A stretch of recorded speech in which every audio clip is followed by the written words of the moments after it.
Salgo de casa y dejo todo atrás. Estoy dispuesto a todo con el Señor. Hoy le obedezco porque es Dios amor. Soy peregrino siguiendo a José. Confío en Dios sin importar el camino. Sé que hay un plan de amor para mí, que al final me salvará de Egipto. Este es mi credo, credo, credo. Grita que Dios es la razón de mi fe. Este es mi credo, credo, credo. Soy peregrino porque voy junto a Él. Voy caminando con la iglesia. Nubes de fieles van hacia Él. Testigos de amor cuentan con su vida esta historia hasta la eternidad.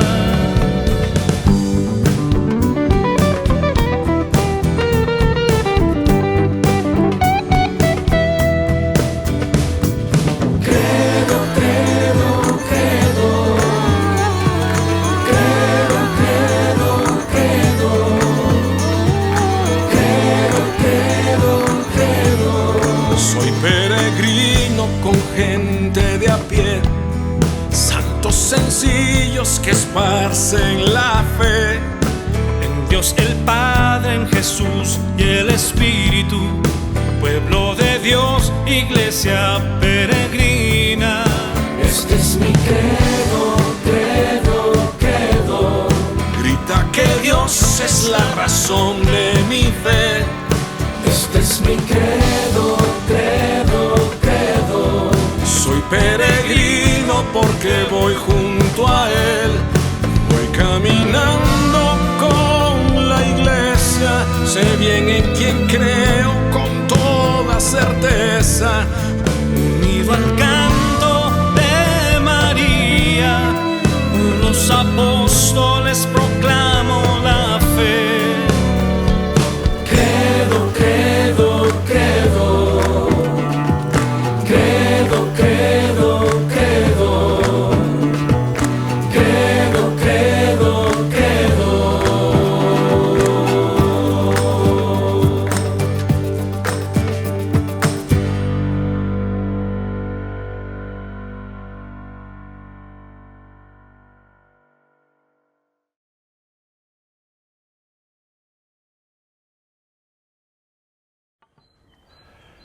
Mis queridos peregrinos, muy buenos días.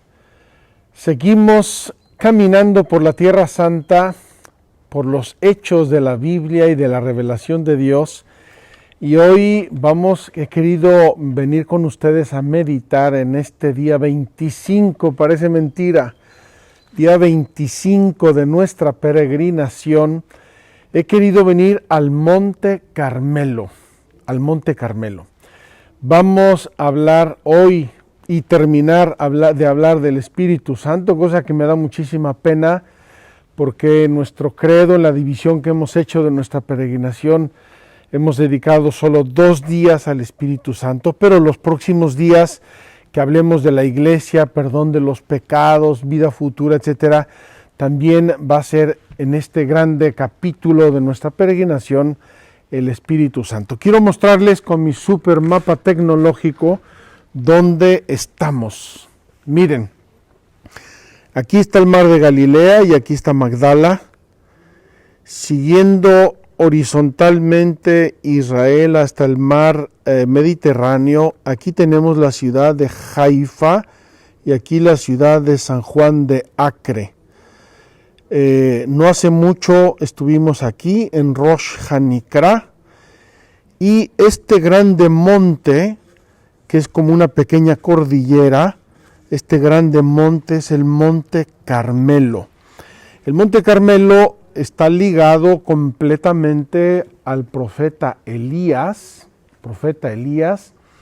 y por el profeta Elías está ligado a la tradición monástica de la iglesia y especialmente a la Orden del Carmen. Quiero pedirle a Felipe que se acerque de nuevo, porque tenemos aquí dos lugares importantes de la Orden del Monte Carmelo. Una está en la punta del Monte Carmelo y donde se ve el mar, y es donde está la gruta de Elías, donde Elías oró aquí. Y ahora estamos del otro lado del Monte Carmelo, en esta otra punta del Monte Carmelo, por el lado sureste, digamos, del Monte Carmelo, y estamos viendo el Valle de Jezreel, que les voy a mostrar en unos momentos. Y estamos en el lugar llamado del sacrificio. El lugar del sacrificio está en el primer libro de los Reyes y lo vamos a leer de aquí, en donde estas cosas ocurrieron, porque es un pasaje maravilloso de la Biblia y creo que nos atañe mucho a todos. Vengan conmigo, un momento, quiero subir a la terraza de este monasterio, es un pequeño monasterio carmelitano, y vamos a ver el Valle de Jezreel. Estamos en la terraza del convento de los padres carmelitas. Este lugar se llama Musraca. Musraca es un nombre así como que suena medio feo y medio raro. Aquí en el suelo están señalados los lugares y a qué distancia están. Y quiero señalar aquí, queridos hermanos, un dato moderno y un dato antiguo.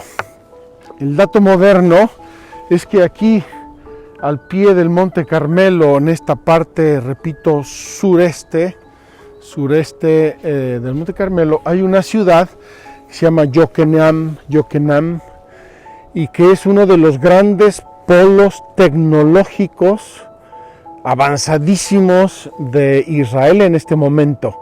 Ahí se producen elementos y partes de computadoras muy sofisticados y muy importantes en todo lo que es el mundo tecnológico, la high tech. Y aquí pueden ver, queridos hermanos, tenemos a la vista de un modo maravilloso todo este grande valle de Jezreel. Es un valle que tiene diversos nombres, casi todos nombres bíblicos, y que aparecen en la Biblia, importantísimos. La vida de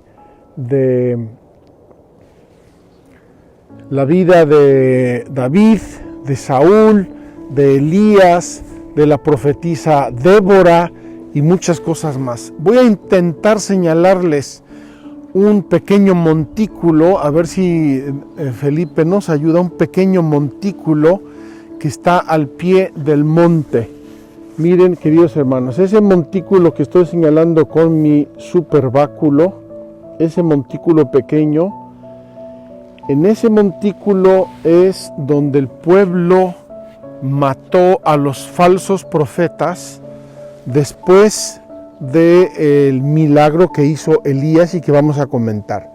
Al pie de ese montículo pasa un arroyo que se llama Kishón, que aparece también en muchas ocasiones en la Biblia. Vamos a bajar a donde está la escultura de Elías. Felipe, si quieres ver por allá brevemente, se ve el mar Mediterráneo desde aquí. Estamos en esta pequeña cordillera que se llama toda ella el Monte Carmelo, que es preciosa, llena de bosques. En esa dirección está Cesarea Marítima, donde tenemos que ir, y está el Mediterráneo un poco más al sur del que habíamos visto ya hace unos días. Precioso este lugar, y además nos ha tocado un día espléndido después de varios días de lluvia, y se esperan otros días de lluvia, pero nos ha tocado un día verdaderamente precioso, gracias a Dios, y que Dios les regala a ustedes, queridos peregrinos, para que puedan disfrutar de la Tierra Santa desde estos lugares maravillosos. Allá en el fondo, acabo de ver, y es la primera vez que lo veo, me parece que se está construyendo un nuevo aeropuerto para el norte de Israel. Había yo escuchado en las noticias, pero no lo había yo visto. Ahora hace años que no vengo aquí y ahora estoy viendo que hay ahí la infraestructura de un nuevo aeropuerto, y detrás de ese aeropuerto se debería ver, pero hoy no se ve, el Monte Tabor, y también un poco a la izquierda la ciudad de Nazaret. Vamos abajo y vamos a reflexionar, queridos hermanos, en un gran profeta. Quise venir hoy a hacer aquí la catequesis sobre el Espíritu Santo porque dice el credo que el Espíritu Santo habló por los profetas, y quiero verlo encarnado en la persona de Elías, porque es fascinante el modo como Elías verdaderamente fue un instrumento de Dios y cómo Dios y el Espíritu Santo lo usaron en un momento muy decisivo, muy clave de la historia de Israel. Vamos pues delante del profeta Elías, una escultura muy interesante que tienen aquí los padres carmelitas, y allí vamos a iniciar nuestra catequesis. Queridos peregrinos, aquí delante de esta maravillosa escultura de Elías, que tiene a sus pies una presentación que hace el libro del Eclesiástico en el capítulo 48, surgió Elías, que era un fuego y su palabra era una antorcha encendida. Elías es el símbolo del fuego del Espíritu Santo. Yo he querido tener aquí con ustedes esta catequesis, ya les dije, porque el credo nos dice que el credo niceno-constantinopolitano nos dice que el Espíritu Santo habló por los profetas. Luego vamos a aclarar qué significa profeta en términos del catecismo, en términos de la teología católica. Dice así el capítulo 18 del primer libro de los Reyes, el sacrificio del Monte Carmelo. Y tengo que dar un pequeño antecedente. Elías vivió en un periodo políticamente convulso. Ahab, el rey, ya se había establecido el reino de Israel contra el deseo de Dios, pero insistieron los israelitas que querían un rey, y dice Dios, bueno, ahí les van los reyes, pero se atienen a las consecuencias. Y además, Ahab se había casado con una extranjera idólatra que adoraba a los dioses del Baal. Los Baales era de la zona del actual Líbano, no muy lejos de aquí.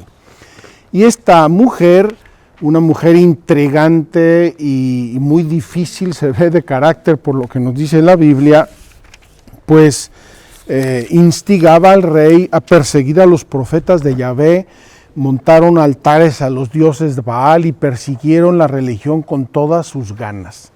Hasta el punto que dice la Biblia que quedó solamente Elías fiel a Dios. Imagínense por un segundo lo que significa eso en un reino, en un territorio, en un país. Que solamente una persona quede fiel a Dios. Y este fiel a Dios fue perseguido a muerte por todos lados. Por todos lados. Bueno, el capítulo 18 sería muy interesante leerlo completo, pero voy a comenzar desde el versículo 20. El sacrificio del Carmelo. Estamos en el Monte Carmelo. Ahab envió a todos los israelitas y reunió a los profetas en el Monte Carmelo, a toda la población y todos los profetas. Elías se acercó a todo el pueblo y dijo, ¿hasta cuándo vais a cojear con los dos pies? Si Yahvé es Dios, seguidle. Si Baal, seguid a éste. Decídanse qué Dios van a seguir, pero que sea verdaderamente Dios, dice Elías. Pero el pueblo no le respondió nada. Sabían que tenían la conciencia medio suciona.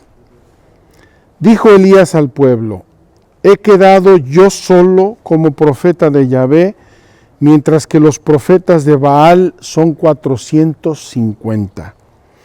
Que se nos den 2 novillos, que elijan un novillo para ellos, que lo despedacen y lo pongan sobre la leña, pero que no pongan fuego.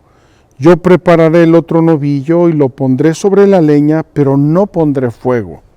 Invocaréis el nombre de vuestro Dios, yo invocaré el nombre de Yahvé, y el Dios que responda por el fuego, ese es Dios. Todo el pueblo respondió, está bien. Elías dijo a los profetas de Baal, elegíos un novillo y comenzad vosotros primero, pues sois más numerosos. Invocad el nombre de vuestro Dios, pero no pongáis fuego. Tomaron el novillo que les dieron, lo prepararon e invocaron el nombre de Baal desde la mañana hasta el mediodía, diciendo, Baal, respóndenos. Pero no hubo voz ni respuesta. Danzaban cojeando junto al altar que habían hecho. Llegando el mediodía, Elías se burlaba de ellos y decía, gritad más alto, porque es un Dios. Tendrá algún negocio, le habrá ocurrido algo, estará en camino. Tal vez esté dormido y se despertará. Gritaron más alto, sajándose según su costumbre con cuchillos y lancetas hasta chorrear la sangre sobre ellos. Cuando pasó el mediodía se pusieron en trance hasta la hora de hacer la ofrenda, pero no hubo voz, ni quien escuchara, ni quien respondiera. Entonces Elías dijo a todo el pueblo, acercaos a mí. Todo el pueblo se acercó a él, reparó el altar de Yahvé que había sido demolido. Tomó Elías 12 piedras según el número de las tribus de los hijos de Jacob, al que fue dirigida la palabra de Yahvé diciendo, Israel será su nombre. Erigió con las piedras un altar al nombre de Yahvé, e hizo alrededor del altar una zanja que contenía como unas 2 arrobas de sembrado. Dispuso la leña, despedazó el novillo y lo puso sobre la leña. Después dijo, llenad de agua 4 tinajas y derramadla sobre el holocausto y sobre la leña. Lo hicieron así. Dijo, repetid, y repitieron. Dijo, hacedlo por tercera vez. Por tercera vez lo hicieron. El agua corrió alrededor del altar y hasta la zanja se llenó de agua. A la hora en que se presenta la ofrenda, se acercó el profeta Elías y dijo, Yahvé, Dios de Abraham, de Isaac y de Israel, que se sepa hoy que tú eres Dios en Israel y que yo soy tu servidor y que por orden tuya he ejecutado todas estas cosas. Respóndeme, Yahvé, respóndeme, y que todo este pueblo sepa que tú, Yahvé, eres Dios que conviertes sus corazones. Cayó el fuego de Yahvé que devoró el holocausto y la leña y lamió el agua de las zanjas. Todo el pueblo lo vio y cayeron sobre su rostro diciendo, Yahvé es Dios, Yahvé es Dios. Elías les dijo, echad mano a los falsos profetas de Baal, que no escape ninguno de ellos. Les echaron mano y Elías les hizo bajar al torrente de Kishón, y allí los degolló. Queridos hermanos, repito mi premisa. Un momento dificilísimo de la historia de Israel, en que el pueblo es perseguido, los fieles a Dios son perseguidos, los profetas son perseguidos y queda solo Elías. Por cierto, Elías, por quien no lo sabe, vivió en el siglo IX antes de Cristo, poco tiempo después del rey David y del rey Salomón, y su nombre significa Yahvé es mi Dios.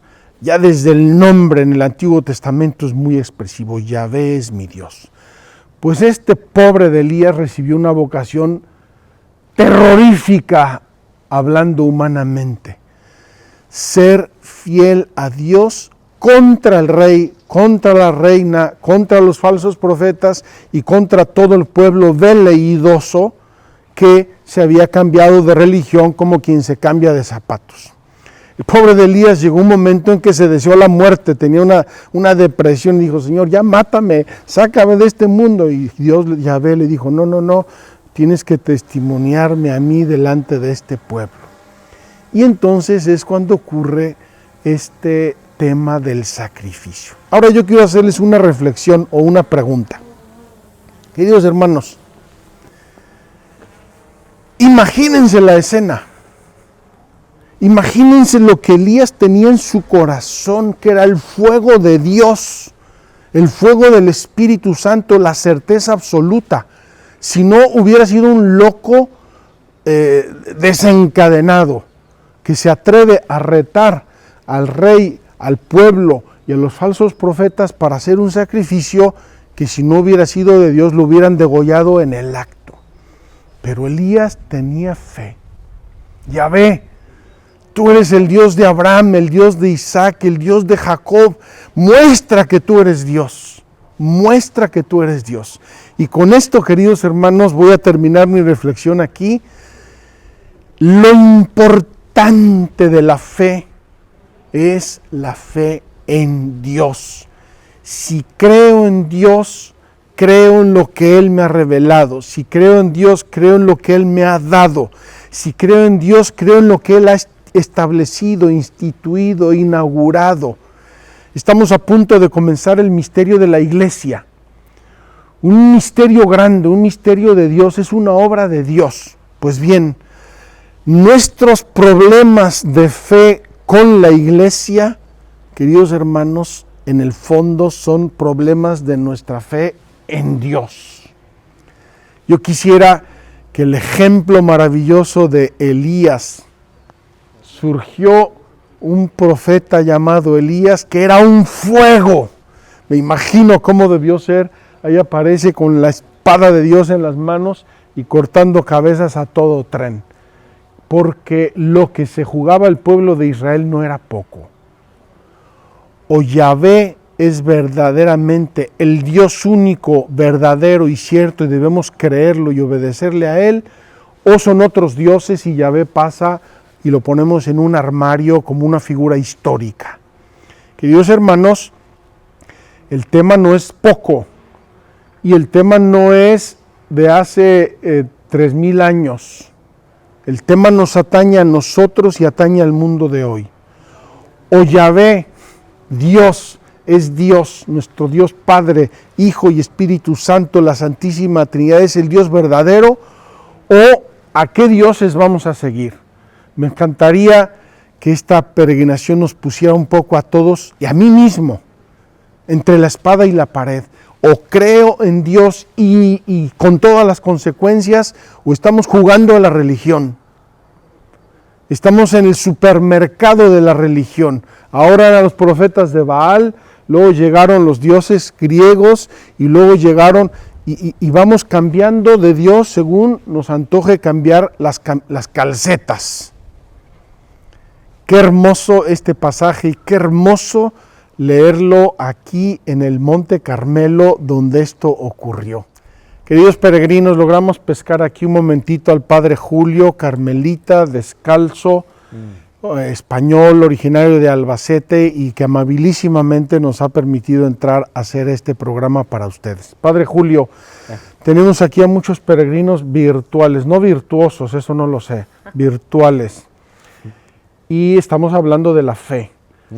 Tú que eres el custodio de este lugar santo, bíblico, ¿qué les dirías a nuestros peregrinos sobre la fe en Dios?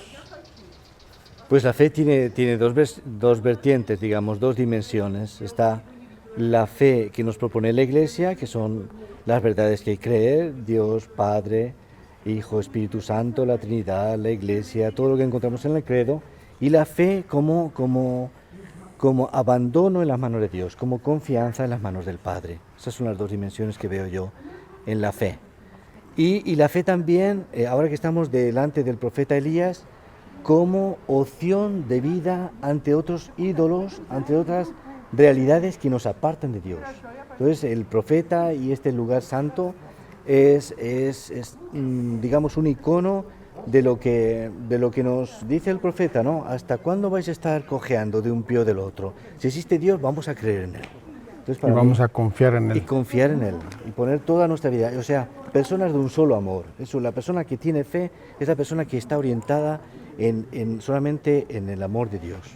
Padre Julio, muchos de nuestros peregrinos virtuales y mucha gente y parientes nuestros están sufriendo tremendamente por el coronavirus y todas las consecuencias que ha tenido esta famosa pandemia. ¿Tiene nuestra fe un mensaje para nosotros en este momento, aquí desde el Monte Carmelo? Yo creo que sí, es importante y yo estoy viviendo ahora, recibiendo ecos también de personas consagradas que desgraciadamente para mí están viviendo una fe un poco frágil. O sea, tenemos las tres virtudes teologales, ¿no? La fe, la esperanza y la caridad.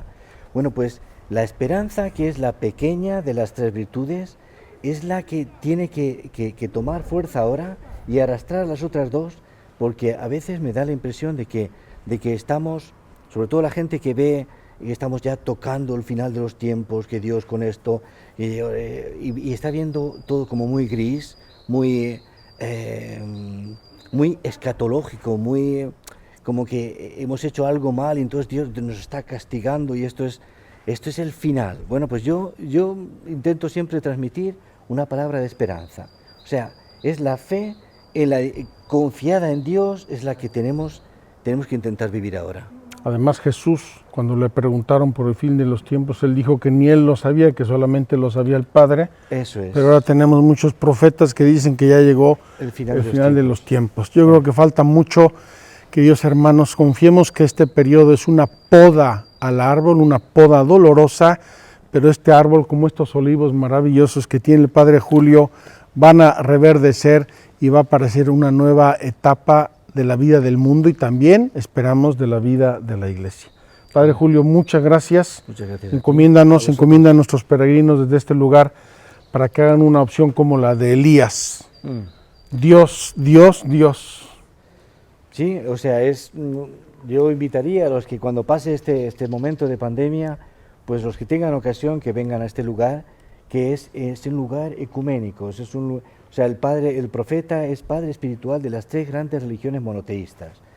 Y todos los que vienen aquí vienen precisamente para afianzar su fe, para decir, si vienen los catecumenales, quita los ídolos de tu vida. Si vienen otro tipo del séptimo día, o sea, todos es orientar nuestra vida hacia Dios como confianza, como abandono, con esa esperanza de que Dios conoce mejor que nosotros lo que nos conviene y nos lleva siempre de su mano.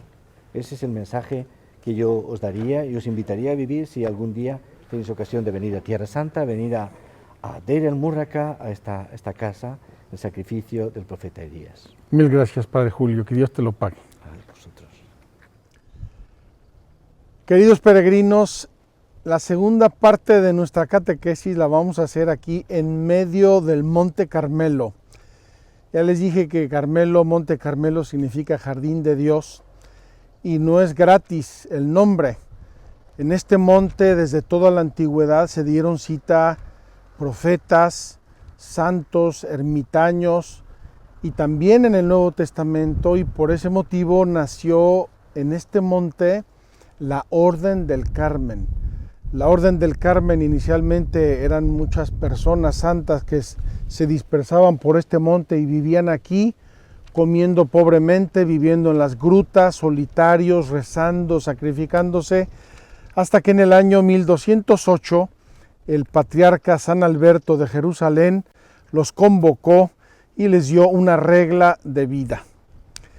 Quiero por esto aquí, desde el Monte Carmelo, muy cerca de Múrraka, que ya visitamos, hacer la segunda parte de nuestra catequesis. Y quiero tomar hoy como base de nuestra segunda parte una promesa maravillosa de Jesucristo en el capítulo 7 de San Juan. Capítulo 7 de San Juan. Este capítulo tiene un contexto importantísimo según el Evangelio de San Juan, que es la fiesta de las tiendas o de los tabernáculos. Esta fiesta se llama Sukkot en hebreo, que es el plural de Sukkah, que significa tienda, tiendas, Y la función de esta tienda, de esta fiesta, que es una de las 3 fiestas más importantes del judaísmo, Pascua, Pentecostés y los tabernáculos, 3 fiestas cuando los judíos tenían que subir a Jerusalén, si era posible, de peregrinación. Esta fiesta tenía 2 finalidades, 2 significados, y yo creo que Jesucristo quiso recogerlos. Jesucristo no hacía nada al azar, todo tenía un sentido, un contexto, una finalidad, un significado profundo. La fiesta de las tiendas, y esta fiesta Jesús la va a aprovechar para enfrentar la grande repulsa del judaísmo oficial de su tiempo. En esta fiesta, cuando sube Jesús a Jerusalén, lo van a atacar, le van a decidir matarlo, van a quedar atónitos, pero ¿cómo un Galileo? ¿De dónde salió? ¿Quién es este? Nadie sabe quién es, etcétera, etcétera. Bueno. Y por otro lado, Jesús va a hacer una grande revelación mesiánica. Y ahora les digo por qué. La fiesta de Sukkot tiene 2 significados. Primero, tiendas de campaña, diríamos nosotros actualmente. Recuerda los avatares del pueblo de Israel en el desierto, cuando andaban de nómadas viajando por el desierto, y sabemos que anduvieron 40 años. Ese nomadismo del desierto le dio al pueblo de Israel muchos significados, por ejemplo, que estamos de paso por el mundo, por ejemplo, que somos todos viajeros y peregrinos, por ejemplo, que no tenemos una demora, una habitación estable en este mundo. Nuestra habitación y nuestra casa es el cielo. Salimos de Dios y vamos para Dios. Todo eso está significado en el término Sukkah o Sukkot, las tiendas. Cuando Pedro en la transfiguración le dice a Jesucristo, hagamos 3 tiendas, es porque la transfiguración ocurrió con altísima probabilidad histórica y sobre todo teológica en esta fiesta de los tabernáculos.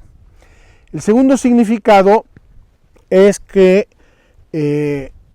es el final de las cosechas. La fiesta de Sukkot normalmente cae entre mediados de septiembre y mediados de octubre. Para nosotros es variable porque siguen los judíos el calendario lunar.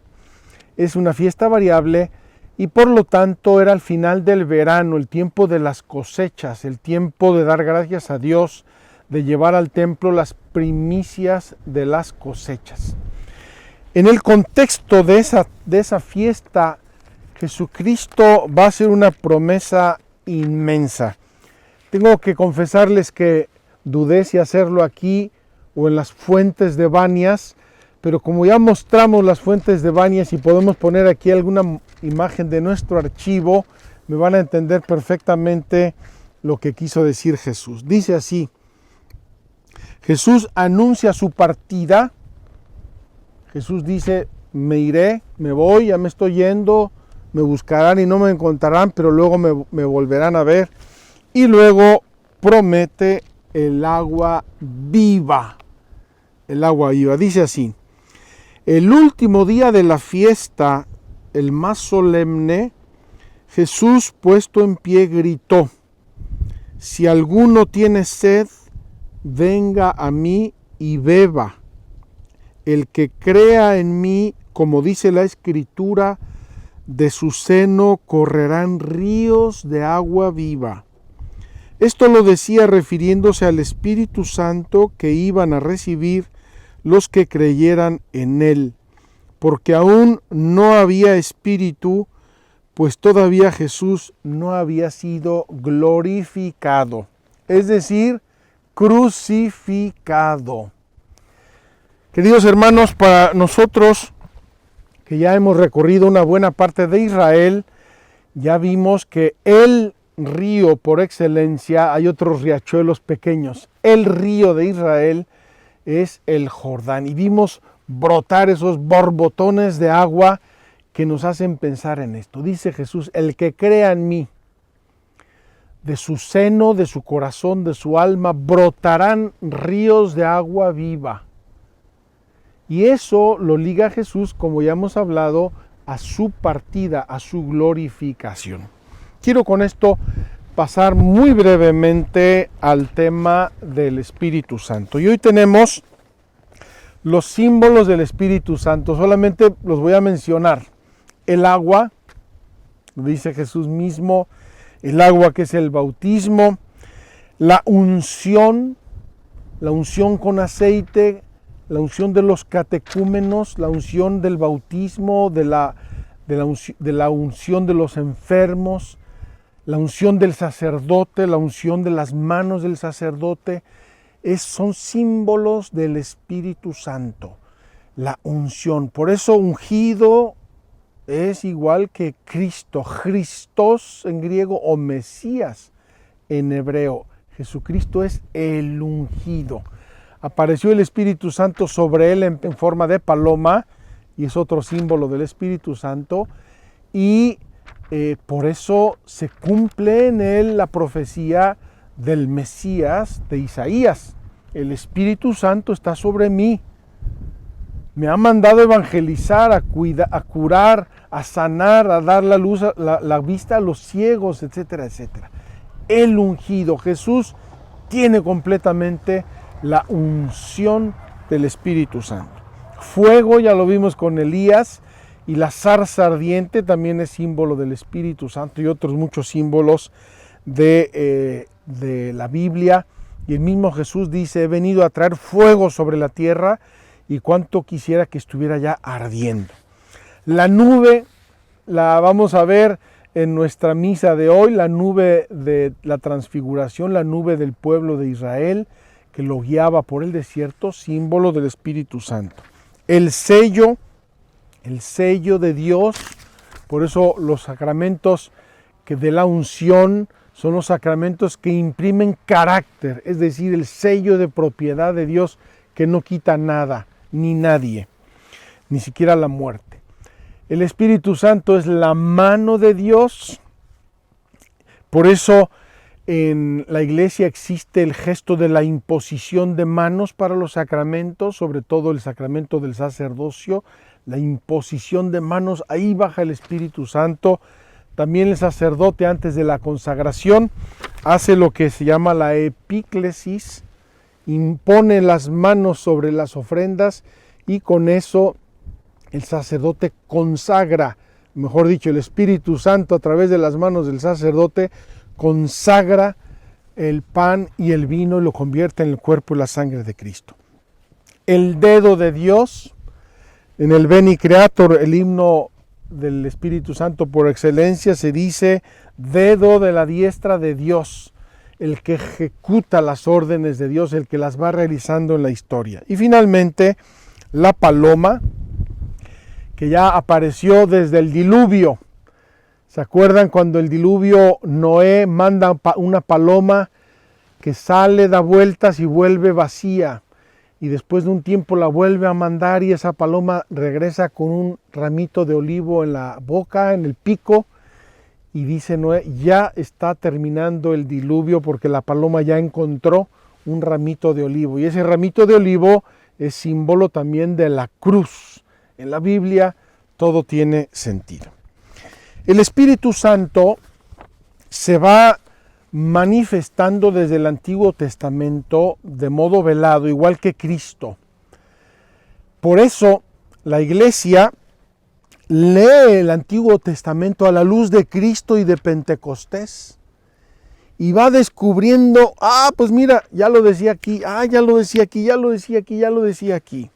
Dice así el Catecismo en el número 702. El Espíritu de Dios preparaba entonces el tiempo del Mesías y ambos, el Espíritu y el Mesías, sin estar todavía plenamente revelados, ya han sido prometidos a fin de ser esperados y aceptados cuando se manifiesten. Por eso, cuando la Iglesia lee el Antiguo Testamento, investiga en él lo que el Espíritu habló por los profetas. Quiere decirnos lo que el Espíritu que habló por los profetas quiere decirnos acerca de Cristo. Y aquí quiero subrayar en este contexto neumatológico qué significa profeta. Profeta en este contexto significa el autor sagrado, es decir, todos los autores que movidos y guiados por el Espíritu Santo nos transmitieron la palabra de Dios, antes y después de Cristo, es decir, en el Antiguo y en el Nuevo Testamento. El Espíritu Santo aleteaba en las aguas en la creación, ya lo vimos. El Espíritu Santo aparece en muchas teofanías. El Espíritu Santo es el pedagogo de la ley de Moisés, que era una anticipación de la ley del amor de Cristo. El Espíritu Santo en Isaías, ya lo mencioné, dice este texto maravilloso: saldrá un vástago del tronco de Jesé, y un retoño de sus raíces brotará. Reposará sobre él el espíritu del Señor, espíritu de sabiduría e inteligencia, espíritu de consejo y de fortaleza, espíritu de ciencia y temor del Señor. Rasgos del Mesías que se revelan a través de todo el Antiguo Testamento, también de los cantos del siervo de Yahvé. Podríamos continuar, queridos hermanos, pero quiero pasar a el Espíritu en la plenitud de los tiempos. Y quiero decirles que los dos grandes protagonistas de la plenitud de los tiempos, es decir, de la llegada de Cristo, son Juan el Bautista y la Virgen María. Juan el Bautista, santificado por el Espíritu Santo en el seno de su madre, cuando la Virgen visitó a Isabel, Isabel llena del Espíritu Santo y el niño que saltó en su seno. Y dice el Evangelio expresamente, fue lleno del Espíritu Santo el niño. Y que predicaba San Juan Bautista con el Espíritu de Dios. Por eso San Juan Bautista fue acogido en el pueblo de la Alianza como el nuevo Elías. Pero es este Elías, es otro hombre de fuego. Y acuérdense cómo se encaraba Juan Bautista a los soldados, a los escribas, a los fariseos y al mismísimo rey Herodes. Le dijo que no podía él tener a la mujer de su hermano. No tuvo ningún miedo y por eso en parte le cortaron la cabeza. Estaba lleno del Espíritu Santo y es el nuevo Elías. Pero la Virgen María va a ser la obra maestra del Espíritu Santo en la plenitud de los tiempos. De Cristo es obvio porque es Dios y tiene toda su divinidad, todos los dones, todas las carismas, tiene todo Cristo, pero la Virgen María fue preparada por el Espíritu Santo, la Inmaculada Concepción, concibió por obra y gracia del Espíritu Santo, el Espíritu Santo con su sombra, le dijo el ángel, es decir, la nube del Espíritu Santo descenderá sobre ti, etcétera, etcétera. La Virgen María es verdaderamente la puerta de entrada del Mesías, del Redentor, del Santo de los Santos en el mundo, en la plenitud de los tiempos, y por eso Dios en ella hizo maravillas, la llena de gracia. De Cristo Jesús hemos ya hablado y seguiremos hablando. Él tiene la plenitud de la divinidad y por lo tanto la Santísima Trinidad se regocija y actúa y ama y santifica a través de la humanidad de Jesucristo nuestro Señor. Espíritu Santo en los últimos tiempos. Ya hemos dicho que los últimos tiempos es desde Pentecostés hasta el final de los tiempos. A nosotros nos parecen mucho 2000 años, queridos amigos, pero acuérdense que 1000 años en la presencia de Dios son como un ayer que pasó, son como un minuto. En la historia de la humanidad, y ahora no tengo aquí los datos, aunque los investigué, se me olvidó traerlos, la historia de la humanidad o lo que nosotros podemos entender por historia de la humanidad, de todos los restos humanos que se han encontrado y restos físicos del cuerpo humano y restos de actividad humana prehistórica, se remonta a millones de años. 2000 años es efectivamente los últimos tiempos. Y si quedan otros 2000 o 3000 o 5000 o 10000 antes del fin del mundo, es un ratito comparado con la creación de Dios. Y esto se inauguró con el don de Pentecostés. Como dijo Jesús, cuando yo sea elevado, atraeré a todos a mí. Os conviene que yo me vaya, porque si no me fuere, no vendrá el Espíritu Santo. El Espíritu Santo que os mandaré después de mi glorificación. Muchos anuncios del envío del Espíritu Santo. Y como base y cimiento de estos últimos tiempos, tenemos que poner esto. Dios es amor. Dios es amor. El Espíritu Santo es el amor entre el Padre y el Hijo, y ese amor que se derrocha en toda la creación por, como nos enseña la Iglesia, por las llagas de Cristo se derrocha su sangre, su cuerpo nos lo donó por el Espíritu Santo amor. Podríamos extendernos, pero vamos a ver mucho de esto también a propósito de la Iglesia. El Espíritu Santo, mejor dicho, la Iglesia es el templo del Espíritu Santo. Mañana comenzaremos, Dios mediante, nuestras meditaciones sobre la Iglesia, y ahí vamos a ver el Espíritu Santo en acción.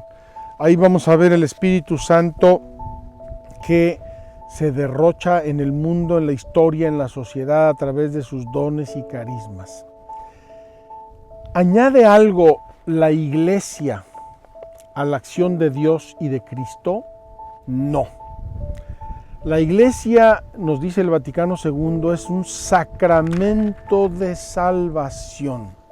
Sacramento es un signo sensible, es decir, la Iglesia es el signo sensible, palpable, histórico de Cristo y de la Iglesia. Dice así el número, ya se me perdió, 738, lo voy a leer completo. Así, la misión de la Iglesia no se añade a la de Cristo y del Espíritu Santo, sino que es su sacramento.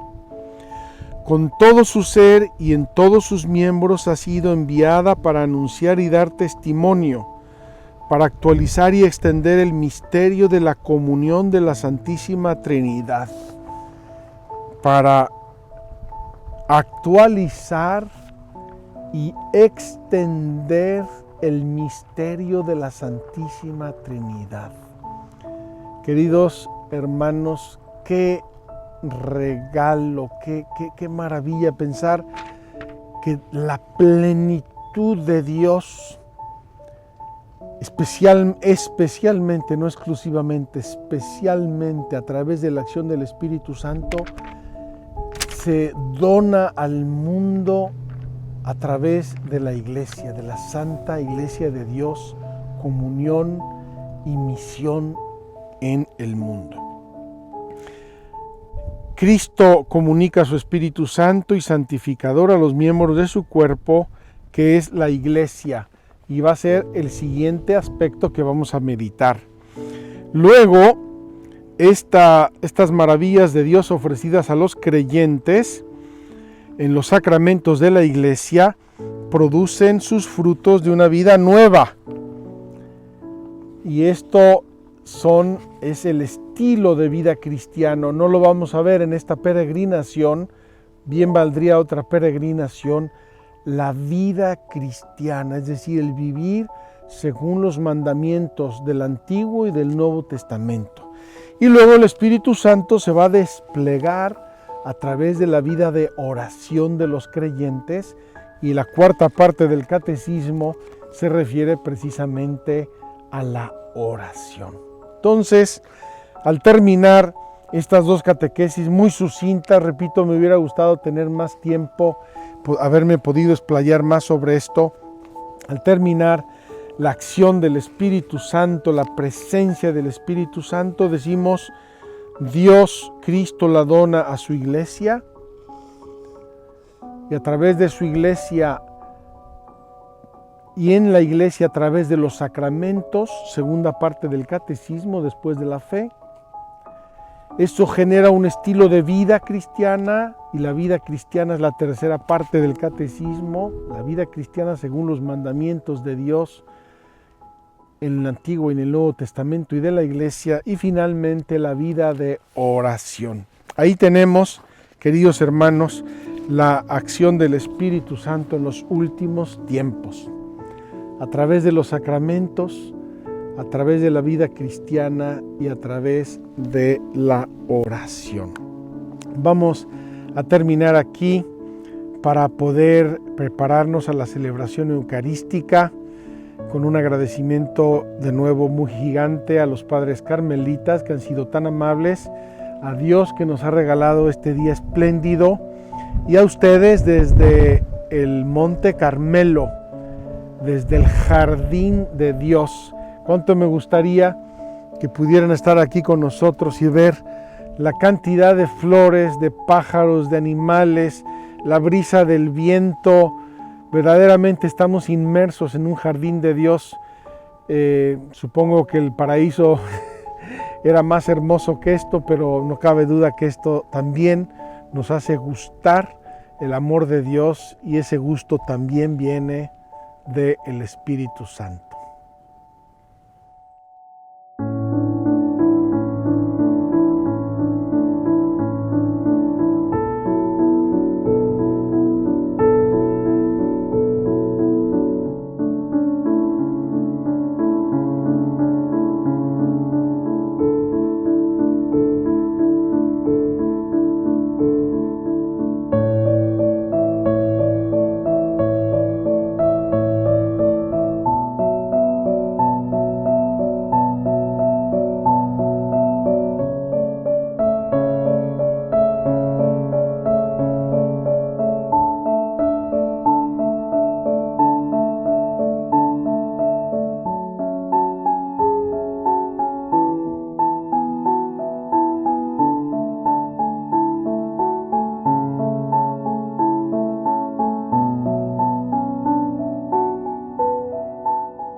Me pidieron que explicara qué es la fe.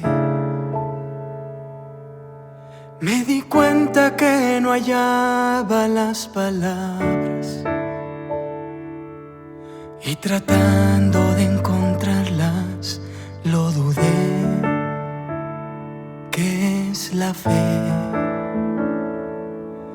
Es creer que hay algo más que nuestra vida,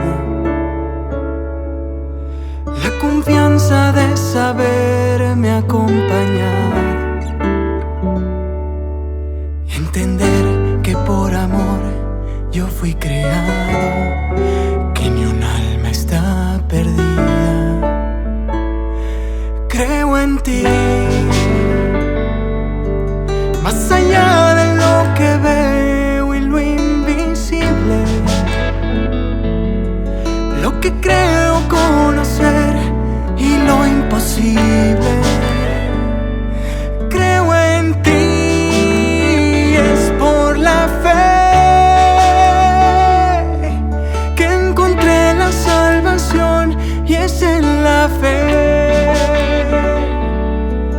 donde habita tu perdón, yo tengo fe de que soy amado, que estoy a tu lado, y fue por la fe. Me sané al tocar tu manto, es en la fe donde ocurren los milagros. Tengo fe de que soy amado, que estoy a tu lado, y esto es la fe.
Esto es la fe.